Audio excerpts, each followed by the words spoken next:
Hello my YouTube family, welcome back to my channel. This is Rekha Mishra and you are watching Rekha Mishra with another blog। और कल मैंने एक अपना video बनाया था JSSC CGL परीक्षा को रद्द करने को लेकर के छात्रों के बेसिकली सपोर्ट में मैंने वो वीडियो बनाया था और उसमें अलग अलग लोगों की अलग अलग प्रतिक्रिया आई।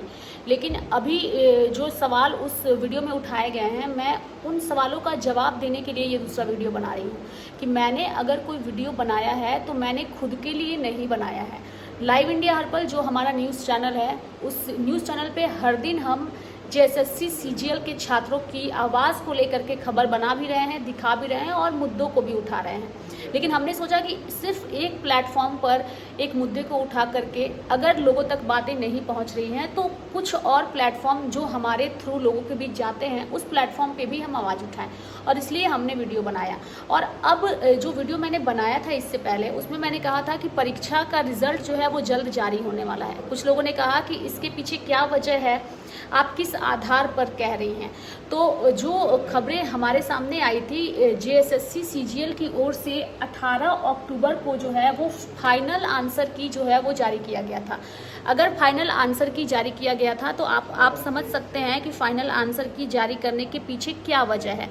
अगर फाइनल आंसर की जारी किया गया है यानी कि रिजल्ट भी अब जल्द से जल्द जारी हो जाएगा, और इसलिए मैंने ये वीडियो बनाया। कई सारे छात्र अभी भी हमारे कांटेक्ट में हैं और मैं इस वीडियो में छात्र रवि का भी एक बयान सुनाऊंगी और बताऊंगी कि वो क्यों इस चीज़ का विरोध कर रहे हैं।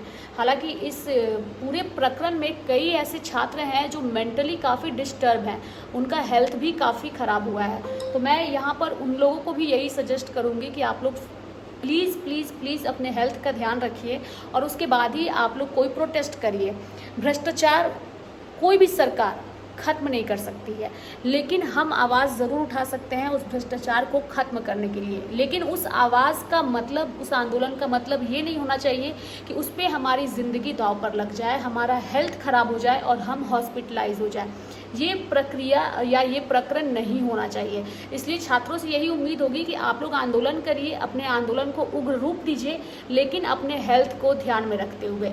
JSSC CGL परीक्षा को लेकर मैं एक चीज़ कहना चाहूँगी कि अगर फाइनल रिजल्ट जारी हो जाता है तो उसके बाद फिर कोर्ट भी कुछ नहीं कर सकता, क्योंकि इससे पहले भी मामला अगर कोर्ट में है तो अभी फ़िलहाल कोर्ट के फैसले का इंतज़ार करना चाहिए। लेकिन अगर रिजल्ट जारी हो जाएगा तो फिर कुछ नहीं हो सकता और छात्रों का भविष्य अधर में जा सकता है।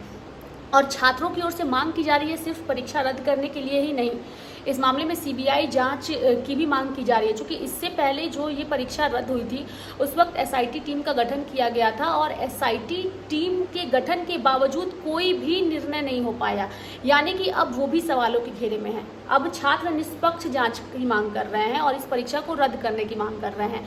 तो बेसिकली CBI जांच इस पूरे प्रकरण में किया जाए और छात्रों की बात को सुना जाए। कई लोगों ने मुझे काफ़ी नेगेटिव कमेंट किया, कुछ लोगों ने पॉजिटिव कमेंट किया। हालांकि कमेंट नेगेटिव हो या पॉजिटिव हो उससे फ़र्क नहीं पड़ता, मामला जो भी हो उसमें न्याय होना चाहिए। तो अभी मैं अपने इस वीडियो को यहीं पे एंड कर रही हूँ, लेकिन छात्र रवि हैं जो लगातार इस टॉपिक पर काफ़ी उग्र हैं, आंदोलनरत हैं और हमारा समर्थन और बेसिकली मेरा रेखा मिश्रा का समर्थन उनके साथ है और मैं यहाँ पर उनके बयान को ऐड कर रही हूँ। आप उनके इस बयान को सुनिए और आप खुद समझिए कि छात्रों की पीड़ा क्या है। JSSC आयोग इतनी जल्दी में क्यों है, क्यों चाहती है कि जल्दी से जल्दी रिजल्ट निकालें।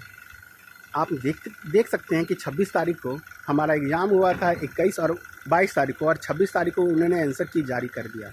जब छात्र गए वहाँ पर मिलने के लिए 25 तारीख को जो JSSC के आयोग के अध्यक्ष प्रशांत कुमार जी बुलाएं कि अगर आपके पास सबूत है तो आप सौंपिए, हम एग्ज़ाम कैंसिल करने के लिए रेडी हैं। तो हमारे छात्र प्रतिनिधि वहाँ गए, उन्होंने बात किया, उन्होंने सब किया। तो उनको समझना चाहिए था कि उस समय आंसर की रिलीज नहीं करना चाहिए। जब छात्रों में नहीं चाह रहे हैं आंसर की तो वो देने के लिए क्यों हैं। आंसर की तो ऐसे भी हमारे पास पहले ही से मौजूद था, क्योंकि वो प्रीवियस ईयर के क्वेश्चन थे, तो प्रीवियस ईयर के क्वेश्चन हर बच्चे के पास रहता ही है, तो हो गया। अब यह आप देख रहे हैं आंसर की फाइनल आंसर की 18 तारीख को रिलीज़ किए हैं। अब बताइए कि मैं नगपुरिया का छात्र हूँ, मैंने खुद 5 क्वेश्चन उसमें क्या संशोधन किया था और आयोग को भेजा था, तो उसके बावजूद भी उसमें नागपुरिया जो कोड नंबर 6 है उसका कोई जिक्र ही नहीं है। तो मैं क्या समझूं कि जो 26 तारीख को जो रिजल्ट जो आंसर की थी वही सही है? तो किस भावना में ये आयोग इतनी लापरवाह है कि वो किसी आंसर की निकाले? उनको समझ में नहीं आ रहा कि बच्चे यहाँ नाराज़ हैं, उनको सोच समझ के रिजल्ट निकालना चाहिए। उनके लिए तो क्या, हम हमेशा यही बात बोलते थे कि उनके लिए क्या है कि मैनेजमेंट है 2 दिन का, उनको ये पता नहीं है कि बच्चे यहाँ कितने दिन से तैयारी कर रहे हैं, इनसे कितना लगाव है। तो आप तो अपने फाइनल आंसर की में नकपुरिया का आप जिक्र नहीं करते हैं। आपके जो ऑफिसर हैं, जो शिक्षक हैं, जो प्रोफेसर हैं, जिन्होंने ये आंसर की निकाला, पढ़े लिखे हैं कि अनपढ़ ही हैं, ये मेरा कहना का है। और आपको पता है, आयोग को भी पता है कि हमारा जो मामला है वो अब हाई कोर्ट तक चला गया है, राज्यपाल के पास चल गया। तो आप वेट करिए ना, वेट करिए, कुछ महीने का बात है ना। अगर आप सही रहेंगे तो आप रिजल्ट निकाल सकते हैं। आप जब आप हमारे जो हम लोग बीच में एक तो पहले आपके आयोग पे हम छात्रों का कोई ट्रस्ट ही नहीं है, क्योंकि आयोग खुद ही करप्ट है। तो करप्ट आदमी खुद पे, एक चोर अपने पे कैसे क्या कहते हैं जांच कर सकता है? यही मेरा साफा इल्ज़ाम है, चाहे यही सत्यता है झारखंड की। धन्यवाद।